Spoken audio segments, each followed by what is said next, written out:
आबादी के लिहाज से देश के सबसे बड़े राज्य उत्तर प्रदेश की सियासत में पिछड़ा और दलित पॉलिटिक्स पर हमेशा क्षेत्रीय दलों का जोर रहा है।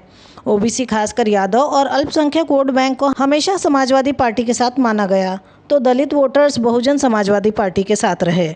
अब राज्य की सियासत का डायनामिक्स धीरे धीरे बदल रहा है। समाजवादी पार्टी अब दलित पॉलिटिक्स की पिच पर आक्रामक रणनीति के साथ उतर आई है। पार्टी ने पहले अवधेश प्रसाद के सहारे गैर जाटो वोट पर फोकस किया। अब राणा सांगा विवाद में रामजी लाल सुमन के पीछे खड़े होकर जाटो वोट बैंक को साधने की कोशिश करते हुए नजर आ रही है।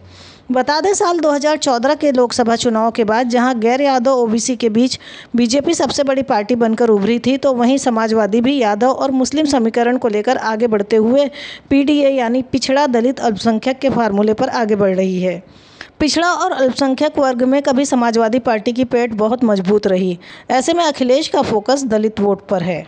अखिलेश यादव मायावती की अगुवाई वाली बसपा के कोर वोटर्स दलित को साथ लाने के लिए प्रयोग पर प्रयोग कर रहे हैं। साल 2021 में शुरू हुई प्रयोगों की सियासी श्रृंखला अब दो चेहरों पर आ गई है। मायावती के वोट बैंक में सेंध लगाने के लिए सपा की ओर से पहले ही अवधेश प्रसाद का कद बढ़ाया गया। अब राणा सांगा विवाद के चलते रामजी लाल सुमन को बैक कर समाजवादी पार्टी ने यह संदेश देने का प्रयास किया है कि पार्टी दलित पॉलिटिक्स की पिच पर आक्रामक रणनीति के साथ आगे बढ़ेगी।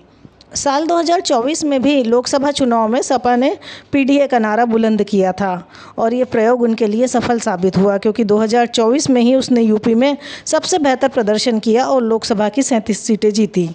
2019 में 62 सीटें जीतने वाली बीजेपी सिर्फ 33 सीटों पर और 10 सीटें जीतने वाली बसपा शून्य पर ही सिमट कर रह गई।